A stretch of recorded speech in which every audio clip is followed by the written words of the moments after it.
June 2020, when a group of friends set off on a walk to follow some randomized coordinates. They had no idea that this exploration would lead them to a mysteriously abandoned suitcase. After getting their phones out to record the experience on TikTok, these teenagers approached the strange dark box. It was only then that they noted an awful smell coming from within, and after opening the lid, they realized that what they were dealing with was something very, very sinister. Authorities would eventually confirm that inside this mysterious suitcase were the decaying remains of a body, and the teens' spontaneous adventure was just the beginning of piecing together a very disturbing story. But who was the victim, or indeed victims, of this tragedy? How did they end up here, discarded in the bag? And who was to blame?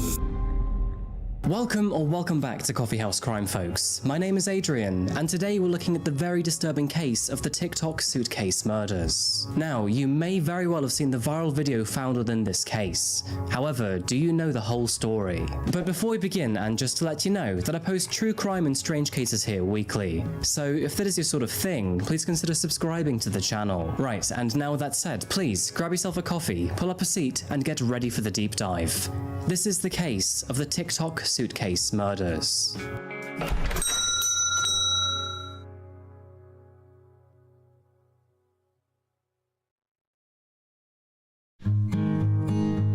To begin with, this story takes us back to the city I was born. And so, without any hesitation, welcome to Seattle, Washington, folks. Found right up in the northwestern corner of the United States, Seattle is a seaport city with a staggeringly large number of things to do. Initially inhabited by a handful of federally recognized tribes for the last several thousand years, Seattle was founded in 1851 before being incorporated as a city in 1869. It saw several boom and bust cycles over the years, including the Great Timber Era, Gold Rush, the shipbuilding boom during the First World War, and then the Great Depression. But nowadays, Seattle's economy is absolutely thriving, to say the least. And although it's primarily built on the lumber trade, other industries such as international transport, IT, and clean technology are all on the rise. With a city population of 740,000 residents and a metro area population of just over 4 million, it is very easy to get lost amongst the crowds here. Moving west of Seattle's heart, we find one of its oldest neighborhoods, which is known as North Admiral. It offers superior views of the city's skyline, and in addition to this, its neighboring suburb Alki provides a great walk along the coastline of Puget Sound. Start your walk on Alki Beach for a spot of volleyball, hop across the road to grab a coffee, and then head north along Alki Avenue to gaze over Elliott Bay. After about half an hour of walking, you'll find yourself at Alki Beach Pier, and let me tell you, this place is guaranteed to provide incredible views and sights. This is true for at least the majority of the time, but on June 19th, 2020, this statement couldn't be any further from reality.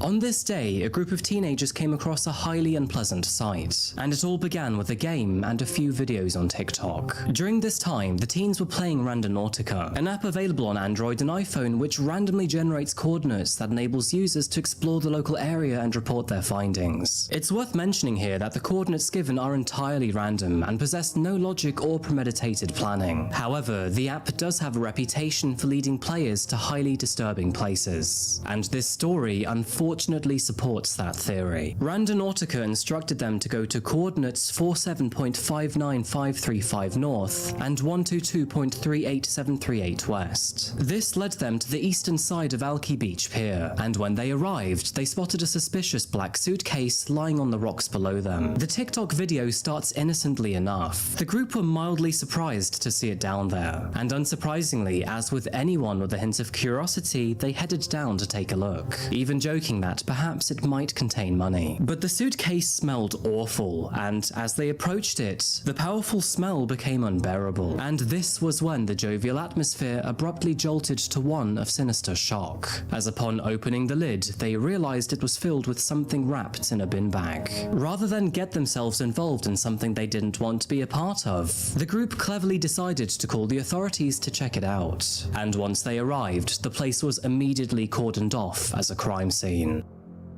Now, the kids did have their suspicions, and sadly, they were proven to be correct, because found inside the suitcase were the partial remains of a human body. It is worth mentioning that Alki Beach is a very popular and busy place to be, so to find something like this left out in the open around so many people is alarming. Yet what was even more strange was how the random autograph had led them to that place the exact moment it had a body.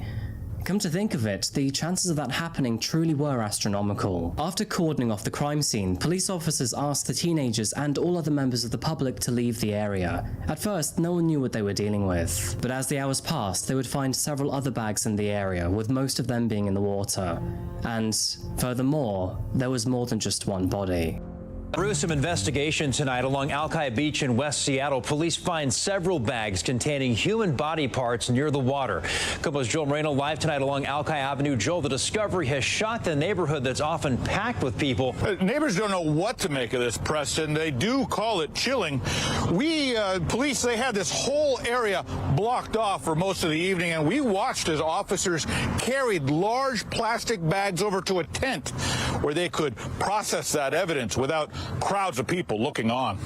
It was noted that detectives were investigating several bags containing human remains. They were located near the 1100 block of Alki Avenue Southwest, which was just east of where the teenagers found the suitcase. They eventually established that there were 2 bodies in total, and gruesomely, they'd been dismembered and placed into multiple bags before being tossed into the water. At first, no one knew who these victims could be. It became evident that they were likely dealing with a man and a woman, but otherwise, the authorities had no clue. But 11 days later, after passing the remains to the King County Medical Examiner's office, both of these bodies were finally positively identified. And tragically, they would have to let the families of 27-year-old Austin Wenner and 36-year-old Jessica Lewis know that they had died. Autopsy reports determined that both of them had been beaten and shot to death before being dismembered. Austin had been shot a total of 7 times, whereas Jessica was shot once. The estimated date of their deaths was June the 9th, 2020, which was 10 days before their remains were found. This was ruled as the date of their death thanks to the help of technology, with detectives obtaining their phone records and learning that their phones had stopped transmitting or receiving data on June the 9th, at approximately 7:08 p.m. Jessica and Austin were partners and had been together for over 8 years, a clear testament to the fond love the pair shared for each other. Understandably, their families were mortified when they learned that the two had been murdered,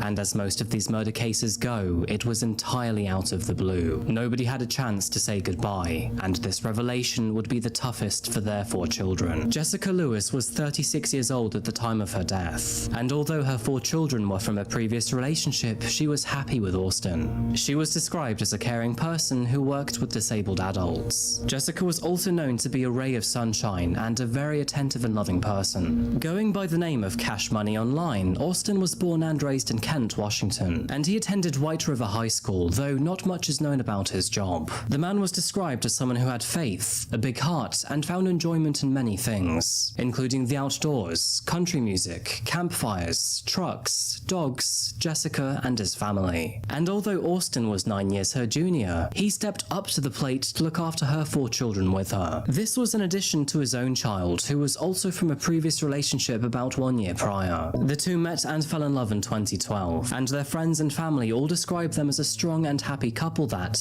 despite all difficulties, were able to deal with whatever came their way. Now, in addition to the autopsy report and their phone records, detectives were making good progress in other areas of the investigation. They soon learned through interviews of family and friends that the 2 victims were last seen at their home, which was located at 16466 Ambound Boulevard South in Burien, Washington. It turns out that Ambound Boulevard was not too far from the area their bodies were found, so it checked out with the officers. Found around 11 miles south, it's located just off the 509 highway and west of Seattle-Tacoma Airport. Anyone here remember Sky King? And this is where they learned something very peculiar. Like many of our generation, Jessica and Lewis could not afford a home of their own yet, and since the two were unfortunately not able to rent their own home, they instead lived in a rented room of their landlord's house. And this house belonged to a 63-year-old man named Michael Lee Dudley. Now, from the outset, detectives were not confident that Michael had nothing to do with their their deaths. After rechecking Austin's and Jessica's phone records, they noticed that a phone call had been made to another phone at 7:01 p.m, which was just 7 minutes before both of their phones were switched off forever. And of course, if you've connected the dots already, this number belonged to no one other than Michael.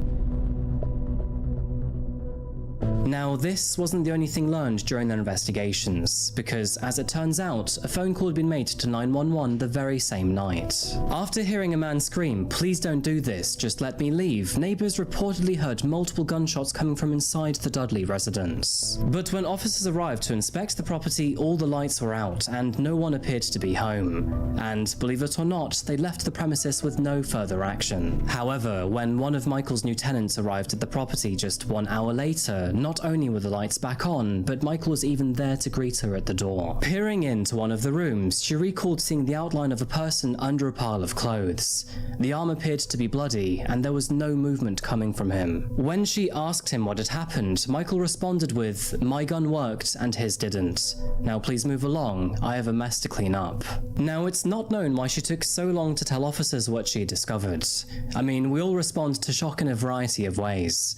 But something of this magnitude, I mean, come on, really? Regardless, if these allegations were true, it would be almost impossible to deny that Michael was involved in Jessica's and Austin's deaths. Based on the information discovered by and provided to authorities, they decided to process a search warrant for Michael Dudley's residence. And on the 19th of August 2020, this warrant was formally served alongside his arrest. To begin with, the general public was surprised to see Michael in handcuffs, as, to be honest with you, he just didn't seem the type. You would probably make the same assumption here as they did, given that the man had a very soft and friendly face. In fact, he appeared to have a pretty solid reputation amongst the local community too. So much so that his lawyer was able to obtain 11 letters attesting to a seemingly good character. These letters noted that he had taken people in during their time of need. He also helped people when no one else would, and even flew to California to help out small communities during the wildfires. But other items of evidence firmly contradicted these claims, and in fact, the evidence was stacked so high against him that he would even be denied bond while investigators built a case against him. And rightfully so, as behind the supposedly soft man's gentle and kind facade were a few very dark and terrible secrets, ones that would turn any saint into a monster. So where do I begin? For lack of a better phrase, this man really is a sack of shit.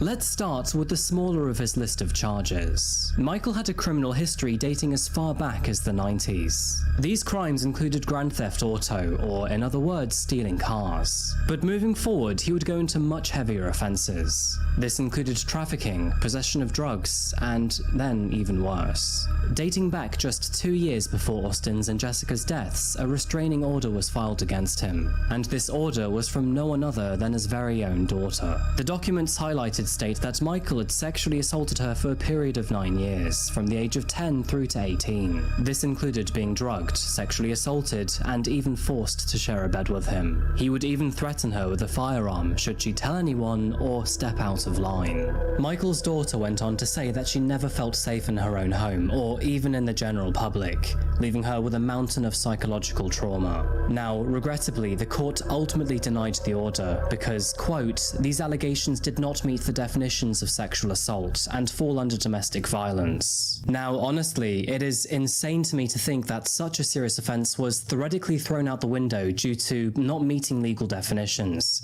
Bureaucratic bullshit, if you ask me. Either way, the order and all other allegations were never looked at again, and just like that, Michael was allowed to walk free. His dark and hidden secrets did not stop there, however. Back in 2016, he was arrested and charged with assault after beating up his ex-girlfriend, all while holding a gun. Now, Jessica was very close to her aunt and had shared many concerning stories about her landlord, Michael. With a very comfortable plot of land, he owned several chickens in the backyard.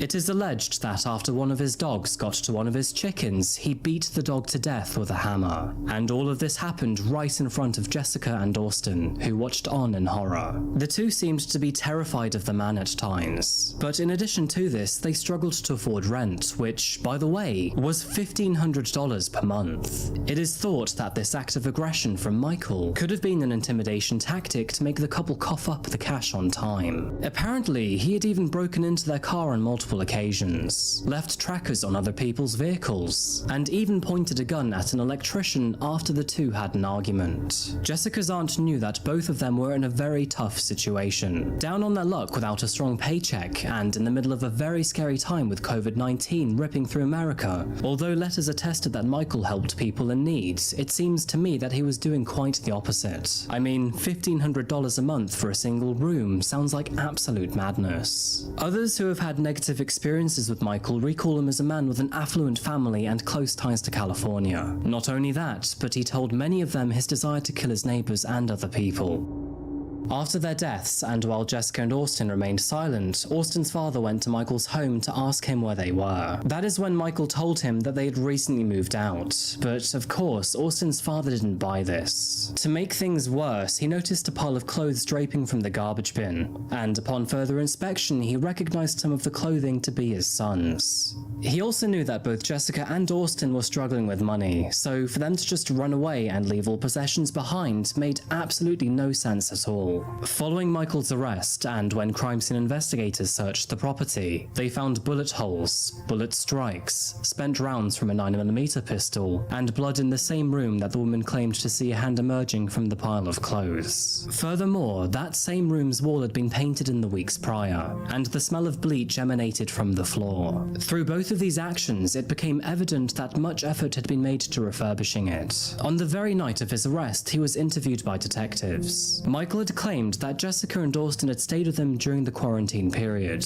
and that no one else had stayed with them over that time frame. He went on to admit that the room they had rented from him was, in fact, the very same room that was recently painted and cleaned. Apparently, they were not able to afford the rent that month. He further admitted that this led to arguments between them, but fell short of any actions or consequences. When asked about the blood found in their room, he told detectives that Jessica had cut herself in the weeks prior, but he couldn't explain the bullet holes or bullets, and on that basis was kept in custody. The legal proceedings to this case remained under the radar right up until his trial, and in fact, I'd been keeping a close eye on this for about 2 years, with almost no information given to the public. The trial was rescheduled 3 times for unknown reasons, but in October 2022, it finally began. By the way, it was noted that Michael's well-off family had already tried to sell his house just 4 months after the murders, without any citation of the horrors that unfolded before. Several witnesses came to the stand, including the woman who briefly moved into Michael's house on the night that Jessica and Austin were killed. During his trial, she testified that he had scratches and broken eyeglasses after the altercation. The woman also saw several guns in the bathroom sink and witnessed apparent bullet strikes to furniture in the same bedroom. Officers discovered 2 bullet holes in the same location. One of them had been patched with plumber's putty and painted over, and a can of the same plumber's putty was later located in Michael's bedroom. Now, phone records showed that his mobile phone pinged off a tower near West Seattle's Alki Beach late on June 18th, 2020. Out of 3 months worth of obtained data, this was the only time it did so, and the very next afternoon, our group of teenagers found the suitcase. But Michael's defense put up an intense fight against the prosecution. They argued that the data presented to the jury was unreliable and cherry-picked by the prosecution. Furthermore, they claimed it was next to impossible to determine a person's location based on mobile phone pings. They also highlighted that an attic-to-basement search of Michael's house by blood experts didn't turn up any compelling evidence, and other than a smudge of Austin's blood, no more was found.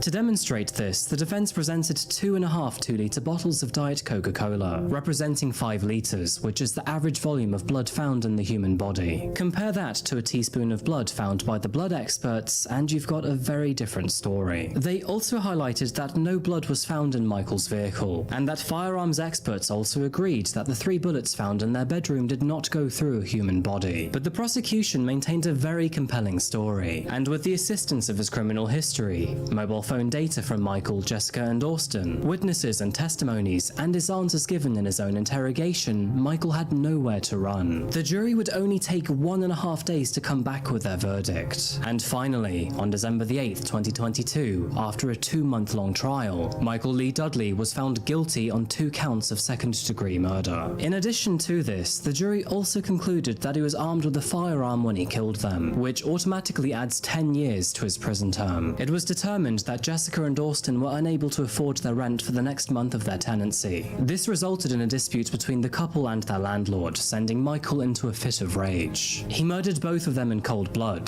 dismembered their bodies, and then disposed of their remains in Puget Sound. But fate would pull their bodies back to shore, and in an even greater stroke of luck, the randomized coordinates of an exploration app would bring a group of TikTok-using teenagers to the evidence. Their videos would bring all eyes to the story, which ultimately led to all eyes on Michael Lee Dudley, a man who is now infamously known as a murderer, an abuser, a thief, and allegedly an animal killer.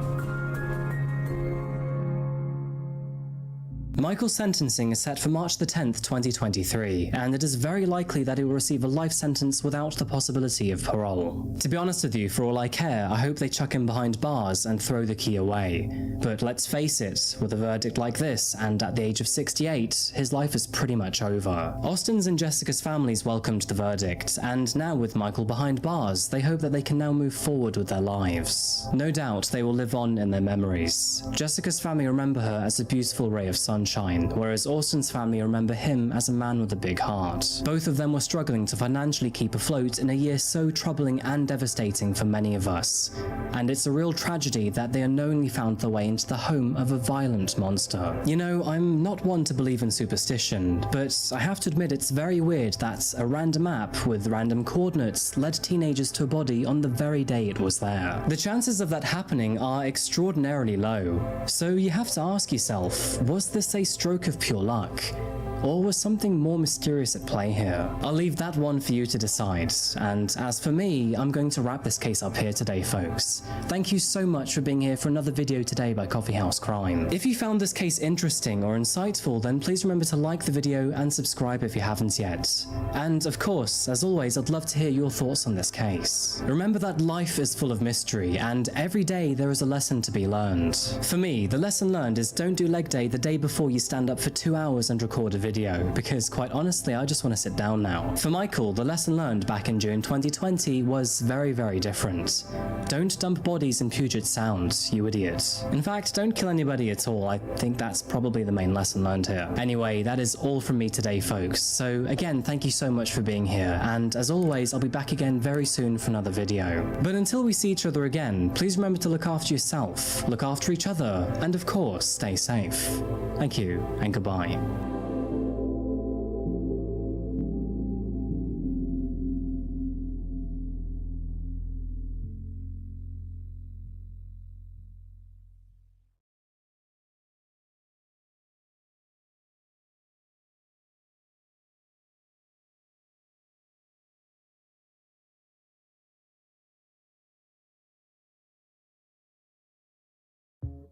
Hey you, and welcome. My name is Mike, and in this whole video, the story I have for you today is about misery in misery. We got the social media messages, we got the love, we got the hate.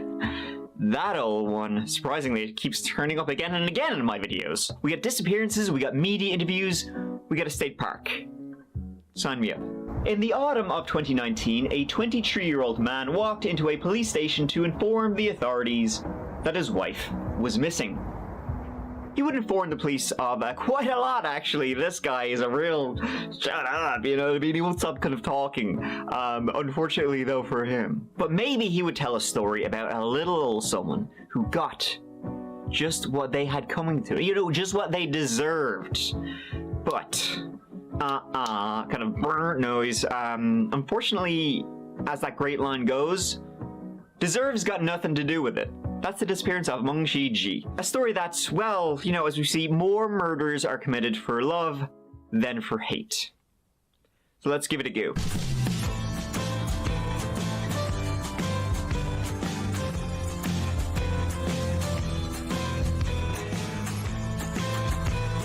So first of all, let's set the scene, you know, get a feel for the place. Let's fill it up. But, like, not in a creepy way. Unless... The city of Columbia lies in central Missouri, Boone County, that is.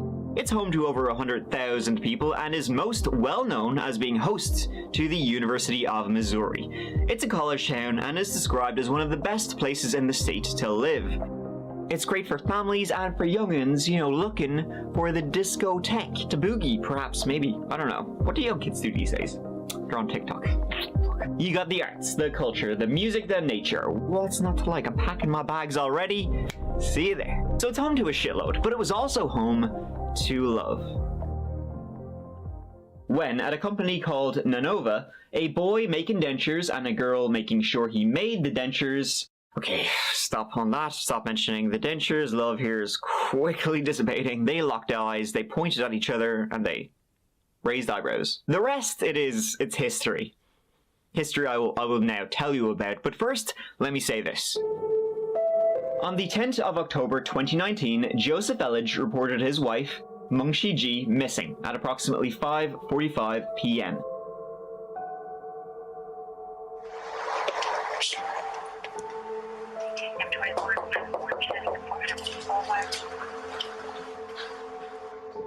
Hey, Joe. Hi. Hey, it's Officer Joseph. So you said took her purse with her, right? Yeah. Phone. Yeah, phones. Do you want it? It's here. He said he had last seen her at their home where they lived, with their 1-year-old baby girl, Anna, in the 2600 block of Eastwood Drive on Tuesday the 8th of October at around 11:30 p.m. when she went to bed.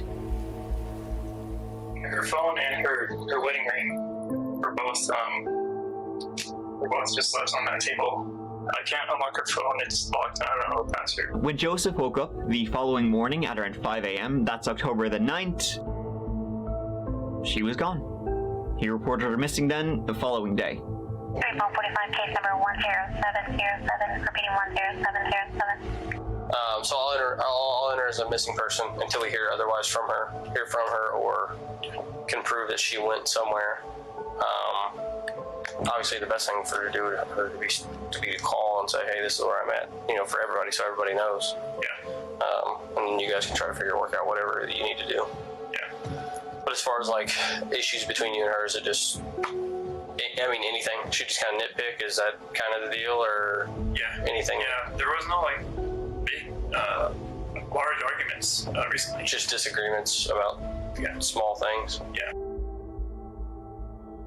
They lived in a nice little community of houses near the highway, not far from central Columbia. But she could easily be far, far away by now. The police went over to follow up with Joseph when he reported her missing on the 10th of October. Mungshi Ji spoke to her family every day, either voice or text. Even though she was in Missouri and they were in Xi'an, over 7,000 miles away, they were close. So when they